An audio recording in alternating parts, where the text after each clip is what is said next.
And it's Stockton Alive with your host, Nate Knodt. Good evening. Still love that theme song. Everyone knows I'm a railroad person at heart, so the little chugging sound of the train coming to the station is great. I just hope it doesn't leave without me during the show. So we'll have to watch out and make sure the train stays on the track while we're on the air. Anyway, welcome to Stockton Alive, show number 4. As promised in previous shows, we have a guest tonight. Since I know you don't want to listen to me for 49 minutes or thereabouts, I had to bring in someone who's intelligent, talented, charismatic, articulate, and of course good looking. So we have Martina Morio. Oh my God, you're too much, Nate. And that's what people always tell me, that I'm too much. Too much. Nate. T-O-O exclamation mark, too much. Anyway, Martina is a wonderfully new as in recent years, Stockton resident who loves Stockton to death, has adopted this as a great city that she wants to build up and make great. We already know it's great now, but we want to make it greater. And she happens to be president of the Save Downtown Stockton Foundation, SDSF. And we'll be talking about that in a little bit here. I also will mention, in case you caught a tiny bit of an accent, there she is from Germany, which is great. That's my ancestry, although I can't claim too much about it. I can say, ich spreche sommer Deutsch nicht gut. That's about as far as I get with that. When I was in Germany 11 years ago, some German did pop into my head at critical moments, but that was kind of lucky fluke. I probably speak more Spanish than I do German. But anyway, before we get to Martina, you always save the teaser person a little bit longer to make sure you keep the ratings, keep the interest going. But I do want to talk about the fact that I want to mention some of the subject matter that we'll bring into, and when I say subject matter, that sounds pretty dull. Some of the really exciting, interesting information we're going to bring to this show is we're going to talk about things unique and special to Stockton, some currently or in the future, and some in the past. But I did want to mention one of the things we'll be talking about in the not-too-distant future is important inventions from the Stockton-San Joaquin area. Just to name a handful of those, one of the things we would mention, how many of you know that the pump gas or the pumping gasoline for your automobile was invented by local people by the last name of Tokheim, T-O-K-H-I-H-E-I-M. That actually sounds a little German right there maybe. And so we'll talk about that invention. I should mention the Hagen Museum even had a whole exhibit one time about 2 years ago with nothing but Stockton inventions, and that was one of them. We'll want to talk about, obviously, the Caterpillar tractors, the obvious thing that people always talk about. When Benjamin Holt invented the crawling tractor, which evolved into something that you now know as an Army military tank and or as a Caterpillar tractor. And Caterpillar is the surviving or successor company to what was the Holt Brothers of California company, which was founded here in Stockton. So we'll obviously talk a lot about that. We also at one time had a huge shipbuilding industry here in Stockton, both big ships and little ships, although in more recent years, and it died around 1976 or 77 due to a lot of environmental laws, which ultimately, of course, are a good thing. You don't want to dump a bunch of chemicals into the ground or the water. But Stockton, in its later years of shipbuilding, which was the 70s, was known for world-class yachts that sold internationally around the world, and the last surviving company that was preeminent for that was Stevens Marine. There was also the Kohlberg Shipbuilding Company and some others. There's a beautiful display of all this at the Hagen Museum, which I'm sure many people are familiar with, including a beautiful wooden classic boat from the 50s that had the split windshield and split seating and was probably used for water skiing. And of course, with our Delta nearby, it was a natural thing for us. But we were once a submarine base also during World War II, and the reason we were a submarine base was because we were inland from San Francisco in the ocean, and it was thought that having some smaller military ships and submarines in Stockton would be relatively safe, but we're a deep water channel, so you can get ocean ships in and out of here. Eventually, I want to do a whole show just on the Port of Stockton because it's just a remarkable thing that we have an inland ocean port. Now, and I'll have plenty of props as I always do. I'll have my Delta King and Queen book, and I'll also one of the things I want to highlight when I do that, and I have to find out what the copyright laws are on this, but I'm hoping to play a steam calliope for you when I do that show. If you've never heard, have you ever heard of a calliope, or you know what that is? No, I don't think I have. A calliope is an interesting little gadget that's similar to a pipe organ, only it's much smaller. And a calliope itself normally operates on steam. It can also operate on compressed air and some other things. But the Delta Queen, the one that sailed up and down the Mississippi River, had a steam calliope, well, still does actually, has a steam calliope on it. They can play songs on this, but unlike a pipe organ where you don't see anything because air itself is invisible, with a steam calliope, you not only hear the incredible music, but you see the puffs of steam coming out of it. And so and sometimes I think they even put sparkles with that. It's just, and you almost get a little mini fireworks display while you're listening. Now, me talking about that isn't all that interesting. So I'm hoping that if certain copyright laws are available, that we can actually display the former Delta Queen steam calliope playing. And I mentioned the Delta Queen partially because, for anybody who doesn't know this is the most famous ship ever built in Stockton, by the way, is that the Delta Queen, they're working right now to restore that ship back to live service on the Mississippi River. So I'll get prepared, get some information, and create a whole show about that. Remember that the Delta King, which is the hotel and resort that's in Old Sacramento, is the brother ship of the Delta Queen. They're basically identical ships, and they both sailed up and down overnight between San Francisco and Sacramento from about 1929 to about 1941. They were then taken out to use for World War II service, and by then the steamship business was kind of gone. And the Queen survived and became a big famous steamboat star of the Mississippi River, and the King went through an incredible series of catastrophes before it was salvaged. But that's another time for another show because we have a wonderful guest here.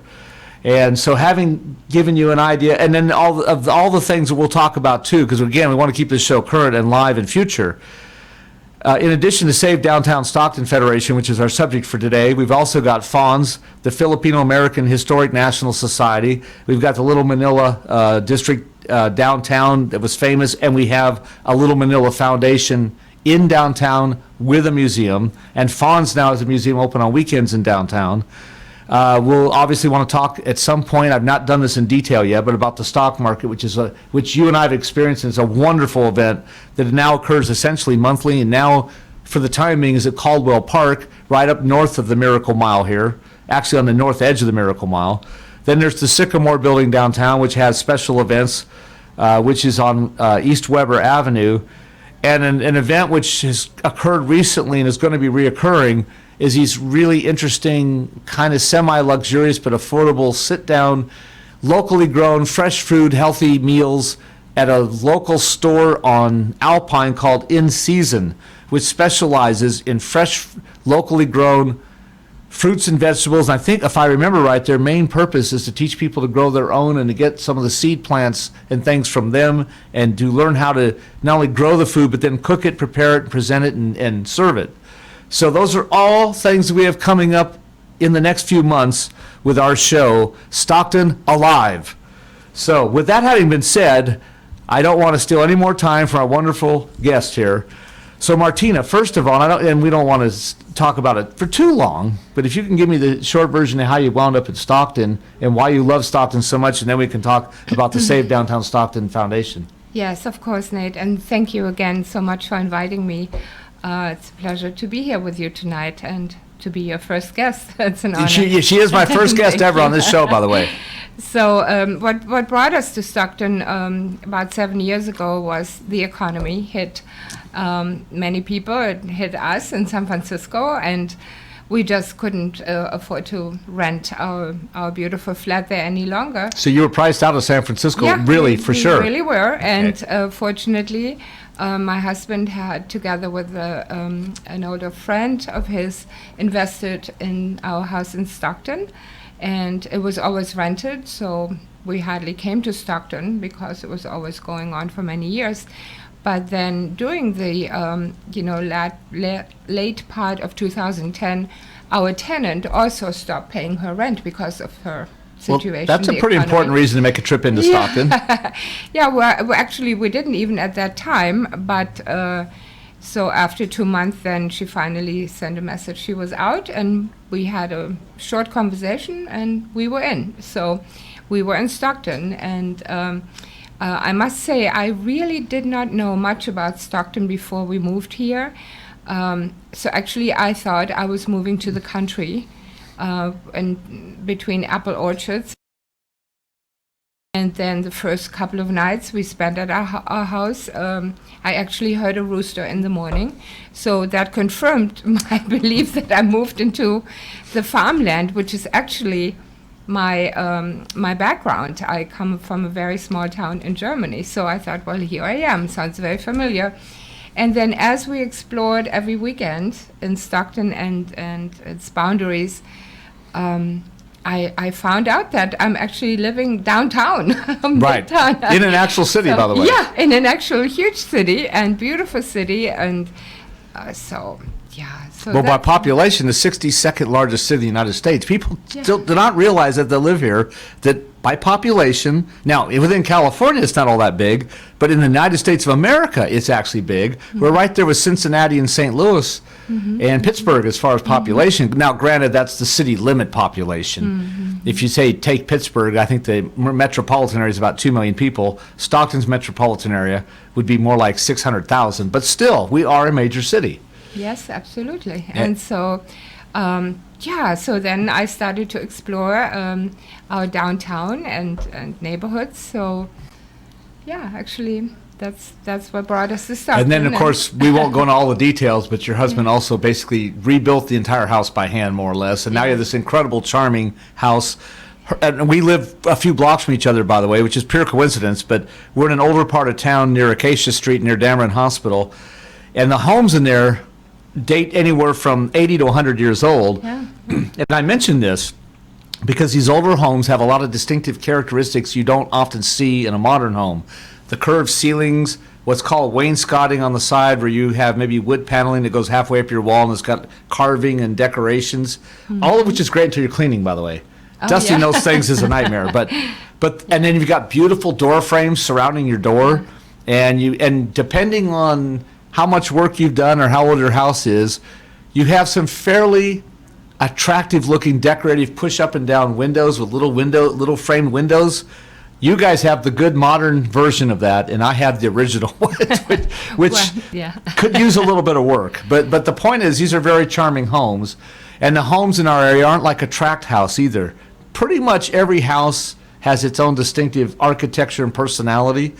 If you walk around, which I do all the time, if you walk around Victory Park, you eventually do notice that in a particular era, like the 1920s, 1930s, or 1940s, eventually you'll notice there are some floor plans that are somewhat repeated from one block to another, but it's nothing like a modern suburb where there's 5 floor plans with 6 options.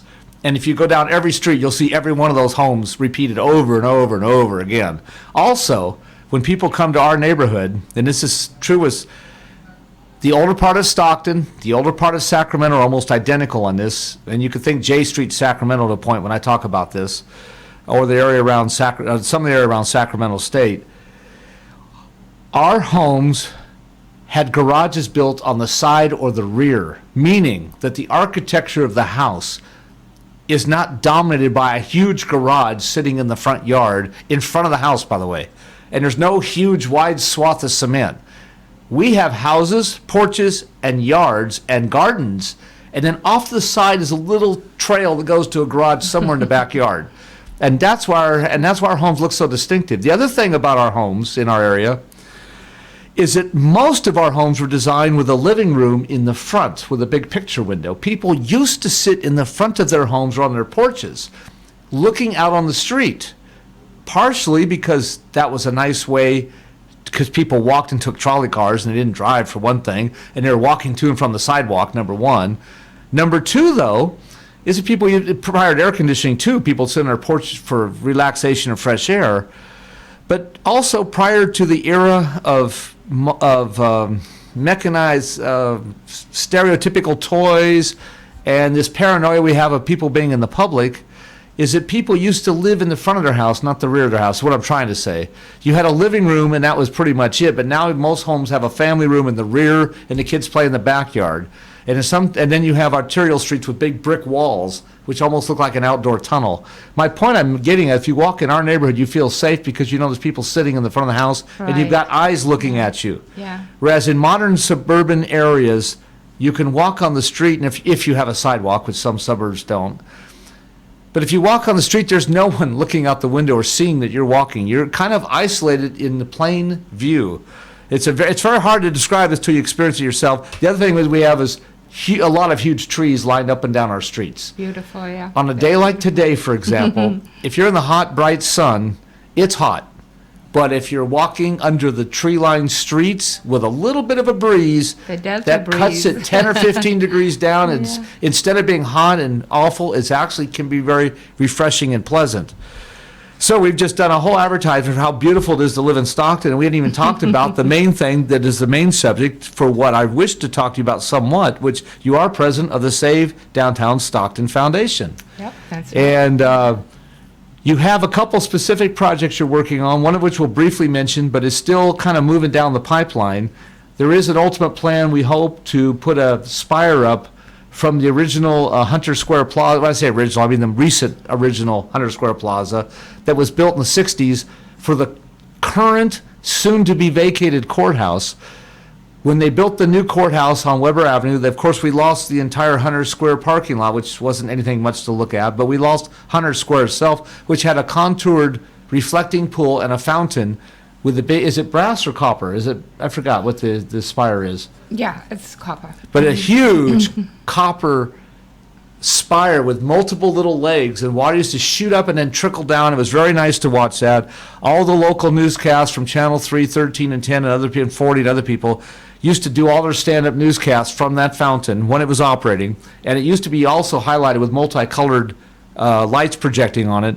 But anyway, that spire, your group and some other people at the last minute saved that spire from probably being scrapped or sold for scrap or something, got the city to agree to store it, and now you're working on a plan, hopefully at one point, to reinstall it in the Martin Luther King Plaza by the Chavez Library. Yes, by the Chavez Library. And if I'm not mistaken, you have a very huge milestone coming up, which is on the night of Tuesday, June 20th. You go to the city council for them to give a blessing to kind of like the final conceptual plan on what you are to attempt to do, if you would like to describe that a little bit. Yeah, so that's definitely going to be a big day for us, and we would welcome everyone who is supporting our project to relocate the piece of art that is over 50 years old.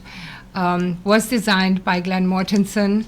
Iconic Stockton architect. Yes, iconic Stockton architect. He also designed Burns Tower at UOP. And we just want to see it back in a beautiful place so that, again, it can be used, by everybody who lives in Stockton or visits Stockton and see its beauty and enjoy it for many, many years to come. Now, if I'm not mistaken, in order for this to be done really well and done very professionally, but also to be very sustainable, the current plan would be to have it as a dry, static. I don't mean this in a negative way. I'll correct myself, but kind of a dry exhibit, as more of a statue type exhibit as opposed to a water. Yeah, like a sculpture exhibit. Yeah, a sculpture. Yes, thank you. And it's actually 16 feet tall, and it will be raised up on a pedestal, a podium, if you will. And the base, the public of Stockton voted for a sundial. I was going to ask about as that. a base. Yeah. So. There will be very minimal gardening or no water feature involved, but it will still be in the center of this very beautiful park, right across from the Civic Auditorium. So if you walk around it from all sides, you will be able to see it as it will reach up into the blue skies of Stockton. So besides it, we have the plan to have a brick wall. Not brick wall, but a brick walk and a donor wall also installed, and that's part of the project. So the meeting at City Council is a very big milestone for us. After 3 years of working with the city and coming to an understanding of responsibilities for the project and installation costs and so on and so forth. So once we have that behind us, then I'm hopeful that we can go ahead with the construction process very, very soon. And we need to raise these funds just in case we do not get 100% of the work involved donated by generous and kind. Now, what's gone into this? construction, Yeah. Well, I'm sorry, I didn't mean to interrupt Yeah, there. When you mentioned 3 years, the 3 years was at the time it actually went through to get the concept or to conceive of the whole design thought, what to do with it, to develop plans for installation, develop costs, and also you mentioned the sundial. I believe that was one of several options that were being considered at one time as to what would kind of surround or be the base of this particular That's spire. right, yes. Either a sundial or a succulent garden as a base. Actually, the redesign for the relocation for the Hunter Square Spire was done and initiated by Glenn Mortensen, actually. And it didn't take him more than a week or two to come up with the design project of how it could work to be raised up again, not being a water fountain Right. feature or part of a water fountain. So that took actually the least amount of time, but what did take a lot of time was to come to an understanding of, if we were to put this into such a prominent place in the city, what would be our responsibilities and what would be the city's responsibilities. And I think the city is positive and supporting. We had a presentation with the Stockton Arts Commission, for example, and they had questions and we answered them to the best of our knowledge. So, I mean, who wouldn't be supporting of somebody who wants to, make something beautiful? This empty square inside Martin Luther King Plaza actually was what our house looked like when we first moved here, Nate. I kid you not. Unfortunately, this was a little house that hadn't seen much love in the last 10, 20 years. Yeah. And so It has plenty now, though. That's plenty now, You yeah. and Robert, your husband, and say a cat and a new keeper dog, right? Oh, I don't know if he's a keeper yet, but I'm Non-barking working on dog, it. yes. But there's a similarity. So renovating a home for 7 years and then kind of reconstructing an area of a public park, there are some similarities. And what we are all looking forward to in our foundation is that it will be there one day and everyone who drives by will enjoy it. So And one reason, I'll just throw a couple things out, and if I go on the wrong track, you can stop me, but probably there are some people sitting out there, well, why not a water fountain? That's what it was. Well, I'll give you some reasons probably why not. You'd rather spend the money and the maintenance time and energy keeping it looking really sharp and nice. You mentioned, I think, something like a floral garden was one of the options. Yeah, like a succulent, Right. water-resistant, drought-tolerant plant. Unfortunately, with that, you have constant maintenance and planting of flowers. You have weeding and gardening. For anyone that doesn't remember it, what was originally in this location in Martin Luther King Plaza was a big fountain type thing with just water shooting up like sprinklers. But there was a beautiful flower garden around it, but that was almost unsustainable over a period of time. And then if you get drought like we've recently had, people would not necessarily want to be throwing a lot of water out in a drought situation. Flowers are extraordinarily hard to keep fresh, looking good, and they constantly have to be replaced. And so the cost, and Stockton just having recently come out of its financial difficulties, better to take something that's fairly simple and elegant and really make it spectacular than to go for a huge, ambitious, spectacular project and maybe not have it work so well. Yeah, the maintenance is definitely a question. I mean, again, coming back to our own house, the first year or two we started a vegetable garden, but with the drought, we couldn't sustain it. So for the last years, we have not had vegetables grown in our backyard. But, the park is beautiful, the location is perfect, and we are delighted the city gave us this spot to fill with this important piece of artwork that comes from Stockton. And it could be a landmark, a historic landmark maybe. It can be definitely the background for beautiful pictures. Right. And with the sundial, also an opportunity for children and their parents and teachers to enjoy all the, benefits of working with the sundial and the meaning of it. Right. So, so for 7 years, I've been driving around MLK Plaza, and there was a big dirt hole in the middle, and I often wondered, Right. what is happening there, and Well, why. unfortunately, nothing's been happening there for about 7 or 8 years, like you said. So, well, hopefully, it will happen, hopefully very soon, and I can just see, I mean, we have beautiful parks in Stockton, and the waterfront, and Weber Point, and downtown Stockton has very nice spots to have events, but this will yet be another event. Right. So, Well, to carry what you're taking a step further, I want to tell you an image I have.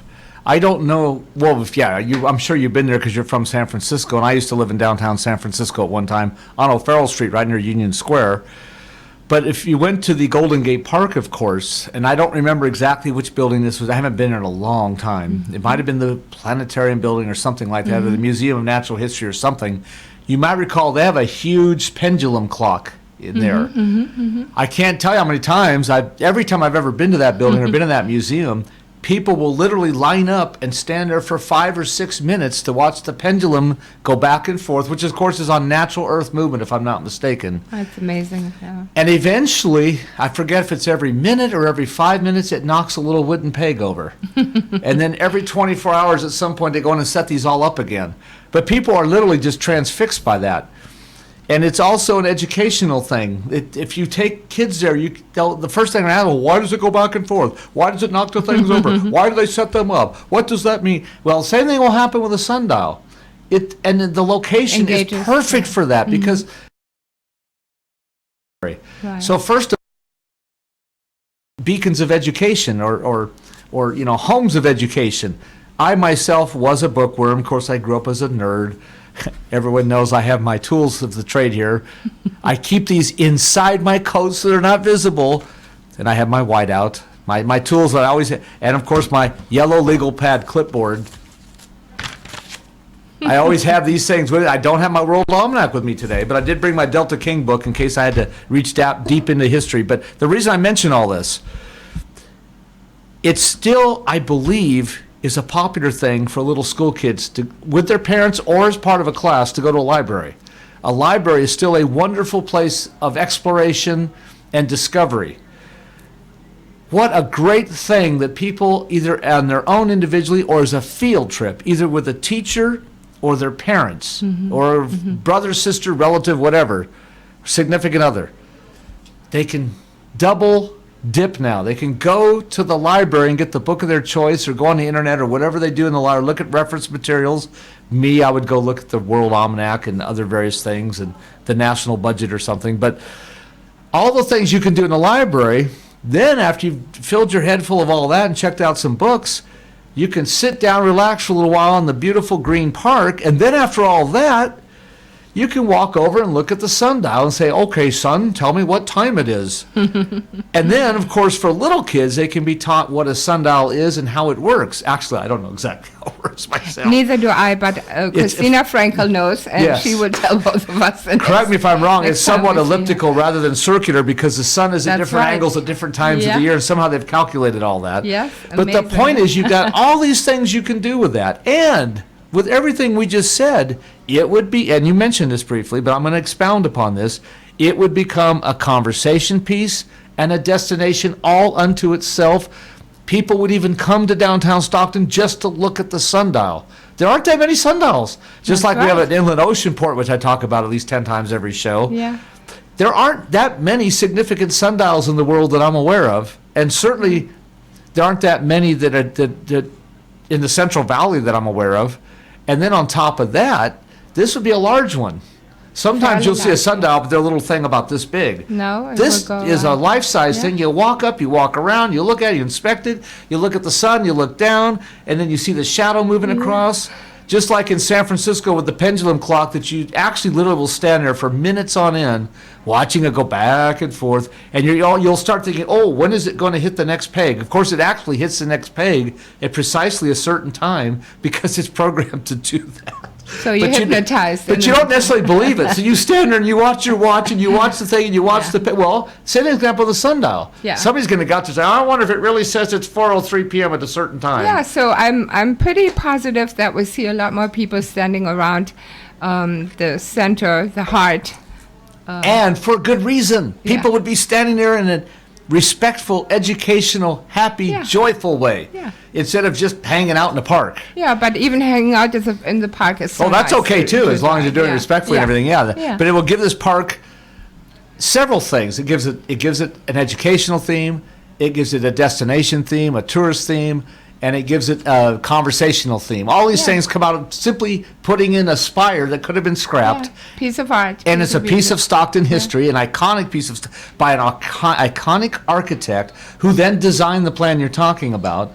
By the way, he's Mr. Mortensen, about 92 or something like that. Yeah, he's in his 90s. And he's still alive and doing really well. As you said, he's so sharp that he designed his whole thing fairly quickly. Yes. Probably was thrilled to do it, by the way. He was thrilled. He actually made us also a model that we have at our conference table at our board meetings. So I don't know if this will show up very well, but I'm still learning how to do these cameras here. But we have... okay, that doesn't really show up here. What we will do, though, is get a slide presentation and show this in a future show. That would But be we do awesome. have a brochure that actually shows what the spire would look like in that location. But it will take... And also, do you remember what the radius of the circle is of the base that it comes on the pedestal? It's pretty large, like 50-something feet or... Yes, it definitely This is a major footprint is what I'm saying. You have a lot you can walk around. Yes, This including a brick wall of honor. Right. So that will be available also to Stocktonians or non-Stocktonians, like my husband's Yes, family. we welcome all people of the human race to come and look at this.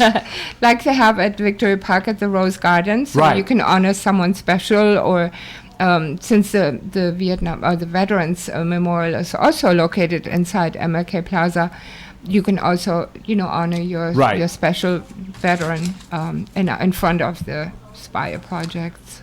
Now, we should mention, this is only one project and one thing. Save Downtown Stockton probably, I'm sure, has multiple things going on and different tasks and accomplishments you'd like to have.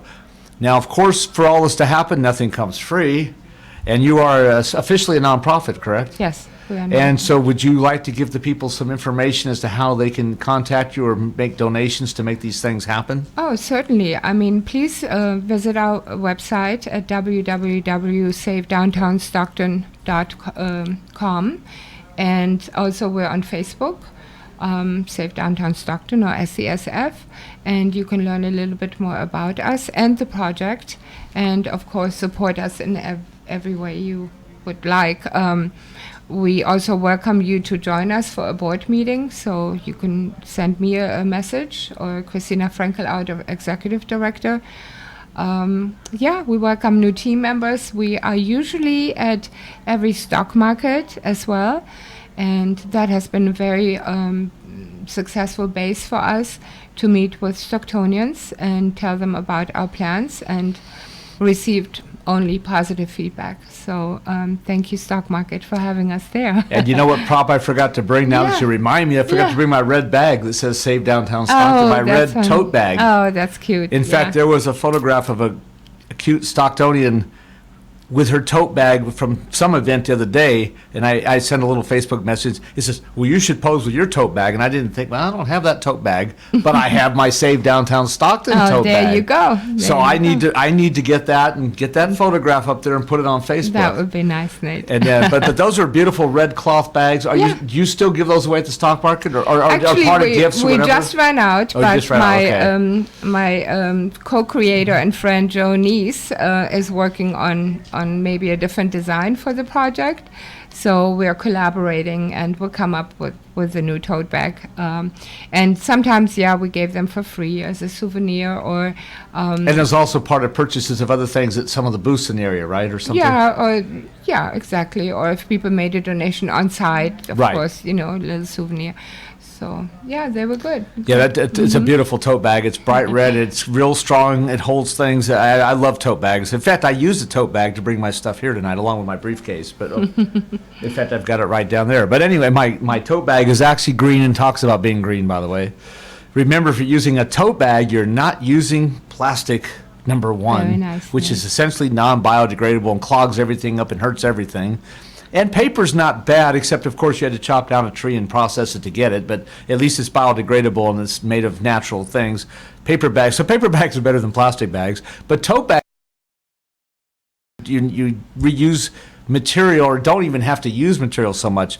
Now, so we started to mention the fact that you have some other projects. Are there some other projects with Save Downtown Stockton Foundation that you can tell us that you're working on at this time? Or is it mostly kind of out there in future land? Well, in Futureland a little bit, but in the works as we speak. Nothing that I can mention. Okay, at this moment, I wasn't but, sure if you could bring anything up But specifically. basically, we're interested in collaboration and support of historic buildings and landmarks. We're also interested in housing downtown and how we can support that. The founders of the Safe Downtown Stockton Foundation are Christina Franco and Linda DeRivi, both architects here in Stockton. So they have a great insight of what can be saved, what can't be saved, and why, or why not. Right. So, yeah, we have some things that we're working on, but so mainly we want to be also a kind of a support system for business owners or building owners, and also, work on the historic preservation of buildings, artwork, Right. art in Stockton. And speaking of landowners and property owners and tenants and renters and all that, one thing I think that is often forgotten, if you get into real, honest to goodness, productive revitalization or remodeling or renewal of an area, those property values go up. Oh, most The definitely. landowners and the building owners eventually, I don't want to use the word profit, but benefit from these type of investments. I say that because it's a real struggle sometimes in an old urban core to get people to want to invest. They see costs and they tend not to see benefits. Yeah. And so if you can improve, say, 3 storefronts within a short period of time on the same block, the block suddenly looks dramatically better. And somebody either moves in with a new business that's got some real value, or even just the improved look and the better condition of the buildings will lead to a better property value assessment that can be very beneficial for bringing in more investment and attracting financing loans and economic activity, or even better, even just more pedestrian foot traffic.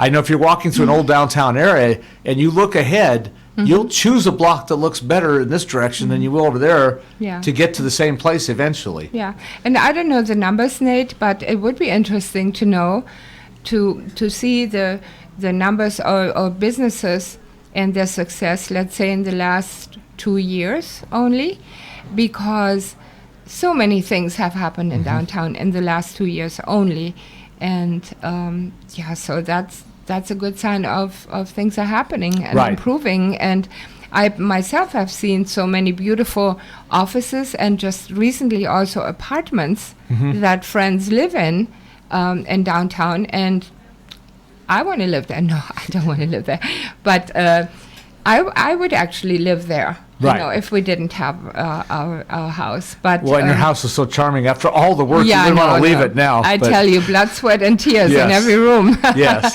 But no, what I mean is, so you have a beautiful historic building, a modernized apartment, a rooftop. What more do you want at Yeah. you would pay in Sacramento? Are just a gold mine waiting to Yeah. happen with people Definitely. coming to Stockton. We know that downtown Stockton's had a dramatic improvement and push up in the last year and a half, and it seems like the momentum is actually gaining even more. I already mentioned on show number 2, there's like 6 places open at night now that weren't open a year ago. Yeah. That's a fairly astounding number when you think, Yeah. while it doesn't look that great to the average person who isn't familiar with Stockton, just passing through, it's astounding that was once 6 empty properties are now economically viable, open for business, and attracting people at night and on weekends. For example, the Channel something. Brewing Company Yeah. is actually open till midnight every night, and they're actually they're actually they actually have to send people home when they close up at night. That's unheard of for downtown. Yeah. Anytime in the last 40 years. Speaking of which, Mr. Dustin Brakebill, our wonderful studio engineer and, Yes, and Nate. actor, is I believe that and there's an idea of new activities and things that draw people. The Channel Brewing Company has that trivia something or other. Trivia night, tap room trivia night every Tuesday, starting at 7:30 p.m. And Voice of Stockton's team won last week. Yeah, that's right. And see, we had to put a plug We in had to there. break a tiebreaker also. And There's very intelligent, and I'm not including myself with this, but there are very intelligent people here working at the Voice of Stockton. yeah, the And- category was neighborhoods Oh, there you go. throughout the world. And of course, I've been to Wednesday karaoke at the Deliberation Room. I know the Cast Iron Trading Company has live music almost once or every week or every other week. Yeah, last Friday they had some. I was there. Papa Herbs is open at night, and also we've now got the weekend, and I was there downtown yesterday on a Sunday, and I saw the activity myself. We've got and I mentioned this briefly at the beginning of the show, we have the Filipino-American Historic National Society FONS Museum open on weekends, and it's drawing people, because we could do a whole show about this, of course, too. People have to remember that Stockton was once known as Little Manila because it still, I believe, has the second largest Filipino population of any U.S. city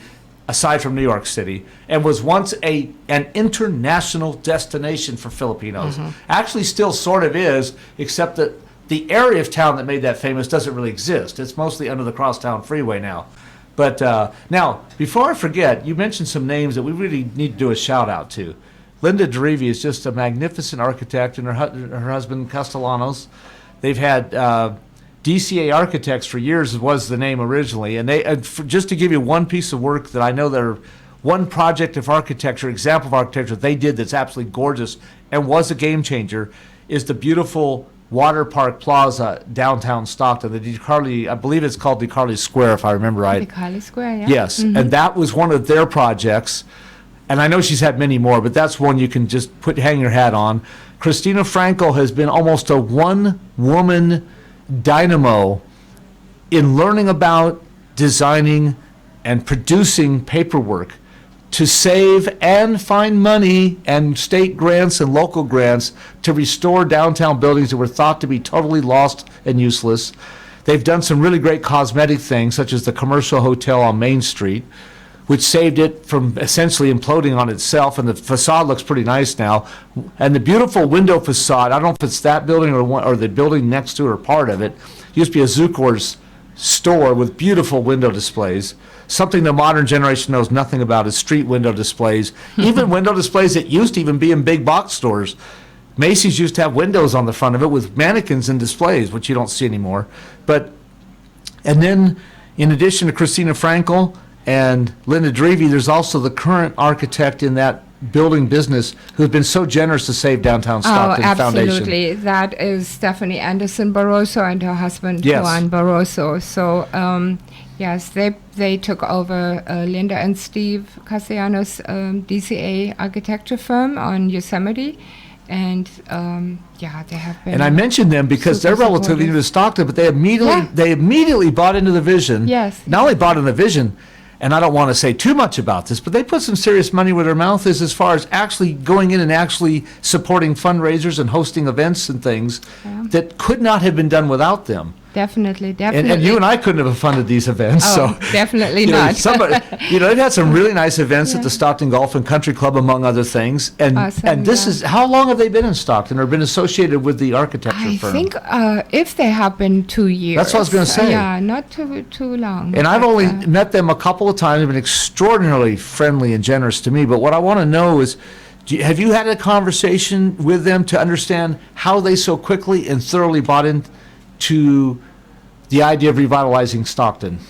Well, I think, Nate, I'm not 100% sure. We've had some talks about it, but I believe once you invest in opening your business or having your business in a city, I think you want to be part of the city. Oh, I would agree with that. So- And yes, some landlords, some business owners are happy to be an oasis. Yeah, well, I guess it's not all about money, but they're definitely all about people, and they've created some jobs here in Stockton. Right. Stockton is not their only office.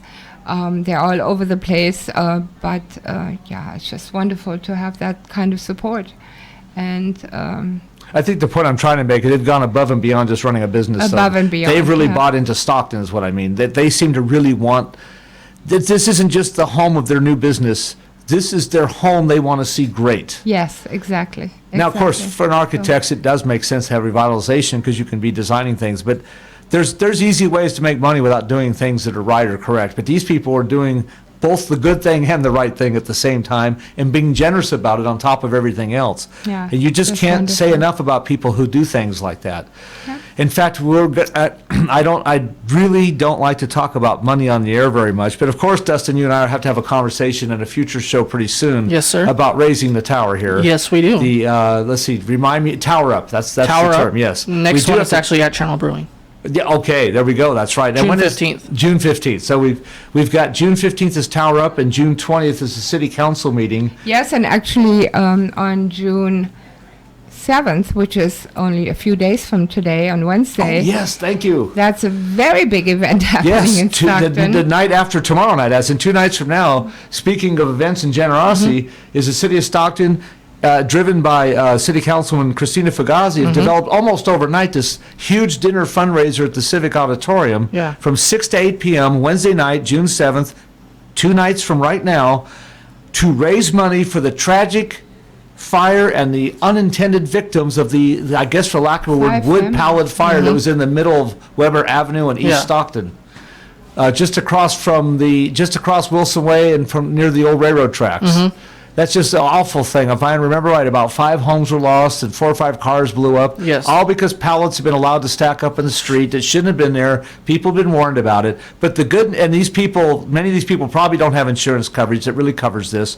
So in a space of literally 3 days, Christina Fugazi, we love Christina Frankel too. She'd be Christina there. Fugazi, City Councilwoman, former Vice Mayor of Stockton, literally invented this event almost overnight, got the city on board with the Civic Auditorium. The dinner is from 6 to 8 p.m., Wednesday night, June 7th. I believe it's only $20. It's a Yeah, it's spaghetti $20. dinner, right? It's $20 a person, and it's called Spaghetti Dinner. So you can find it on Facebook and purchase your individual ticket or make a donation. Yeah, if you can't go, make a donation. Yeah, they're still looking for raffle prizes too. I also. Oh, that's right. Yeah. They want people to donate raffle prizes. I will be in Lodi in an all-day workshop, but I'm going to try and race back for that event, even if I have to get there later at the last minute. And I'm pretty sure I'm going to show up at some form of... And You don't want to miss it, Nate, I know. actually, because we have Touch of Magic. Oh, that's right. Part of the Latin. That's right. The Touch of band. Magic band, the smaller version of Latin Magic, is it? Is the Yeah, Touch the of Magic? 4-piece. Yes. And they are playing for us for free that evening to also help the evening and the event. So maybe they even play your favorite song. That's right. Yeah, that's right. Yes. She's referring to Twist and Shout, which the KX... Which we saw a couple weeks ago. Well, you only saw a tiny bit Okay. of it. You haven't really seen it yet. The 2 songs, by the way, are Twist and Shout and Secret Agent Man. Twist and Shout, 1963 Beatles. Secret Agent Man, 1966 or 7, depending on which album cover you look at, Johnny Rivers. But anyway, unfortunately, I'm very old, so I grew up in the 60s. I wasn't dancing to that music at the time. It's been an acquired old age thing. But yes, at some fundraiser, I think we'll do a challenge where the crazier I get on Twist and Shout, the more money people donate to Tower Up. In case you didn't know, I'm actually semi-famous for jumping up and down on these songs. So we could talk about raising the tower up as I jump up and down. So that's a challenge to the audience at some point in the future. So on these trivia nights, I'm curious. I'd like to know a little bit more about the trivia Okay. night. How exactly is that organized in a place like the Channel Brewing Company? So they have a big monitor, like here in the studio. We Okay. have one. They put up the round 1, round 2, round 3. Then they have a couple questions for each round. Then they give you your score update, and at the end of the night, whoever has the lead wins that night of trivia night, and it's a 7 or 8 week thing. And at the end of the week, they give you pint glasses with your name, your team's name. Engraved. Oh, that's... Chug a beer. that So went this is last a week. running, ongoing thing? Yes, every Tuesday night. And you said it's 8 weeks? Yes, And how many weeks have gone by so far? 1 week. Oh, So it's still- Voice Stockton okay. 1 week 1. Okay. And the funny thing about me is people, I don't know that I'd be any good at that. People always say I'd be terrific at trivia. I have a near photographic memory about certain selected subjects, which essentially is presidential elections, history, I'm with you. transportation, broadcast business, sports to some extent. being, of course, a former radio play-by-play broadcaster, and I haven't actually broadcast a game live since 1980, but what the heck, I hadn't hosted a show in 37 years either. Actually, this is my first ever show of my own, and my first ever guest of my own on my first ever show of my own. So, once again, we had the challenge of trying to fill some airtime and make it interesting for people and promote our beloved city of Stockton at the same time. I hope everyone's found this interesting. I was glad to have Martina on the show to bring her vast listening audience with her. She's already been on a show with Joy Nees. Is Joy Nees one of our regular hosts? Every Monday at 12 p.m. There you go. So she was our lead-in audience for tonight then. Yes, you said earlier today. Monday at 12 noon, huh? Yes. At high noon. So Joy Nees at high noon with high art. Yeah, behind the art scene. Behind the art scene, okay. And I know Joy quite well. Myself and RTD have been hosting the once every month Friday Art Splash Walk of Downtown. Which is this week, actually. That's right. That's right. This Friday, June 9th, there'll be an art walk in downtown Stockton, another event. Again, before we go off there, we want to mention it because I meant to bring it at the top of the show, and I'm glad you reminded me. Wednesday night fundraiser, spaghetti dinner, Stockton Civic Auditorium, 6 p.m., 8 p.m. What's the name of the band again? Touch of Magic? It's the Touch of Magic. Touch of Magic playing for free. Christina Fugazi, our city councilwoman, they're hosting, among other people. And this is to raise money for the unfortunate, unintended victims of the horrible wood pallet fire on East Weber Avenue about a week ago Wednesday or something like that. Yeah, no, so I think it was Wednesday? Somewhere Whatever around Bella Wednesday, Vista's grand opening was. Thursday, actually. Yeah. Thursday, May 25th is when that happened. Yeah. That's right. Because I was actually riding an RTD bus into downtown to go to the night events that night. Yes. When I saw the plume of smoke. You could see it all the way from the station. I could. Yeah. So anyway, so Dustin, any final words you'd like to add to anything we were talking about here tonight? For more information on the Voice of Stockton, go to thevoiceofstockton.org. Oh, I have a question for you because I know you guys ramble about this before every show. Yes. We apparently changed streaming stations. Or YouTube. Yeah. If you want to find us on YouTube, go look up the word KXVS Radio. KXVS Radio. Yes. Okay. And if I'm not mistaken, if you just even type in Stockton Alive! Exclamation mark, our show will pop up like magic. It's automatically up on Facebook after the show too. Oh, and we might remember the foundation, www.save, capital S, lower letters, downtown, capital D, then lower letters, Stockton, capital S.org.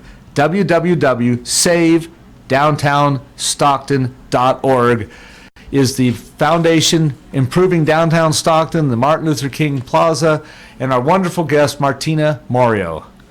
With that, I think we've covered a lot of great territory tonight. We've set up, and there goes the train. We're jumping on the train to leave the station. Yeah, Nate, and you can hear Nate every other Monday right here on KXVS, The Voice of Stockton. This has been Stockton Alive with Nate Knodt. Thank you for tuning in, and have a great evening.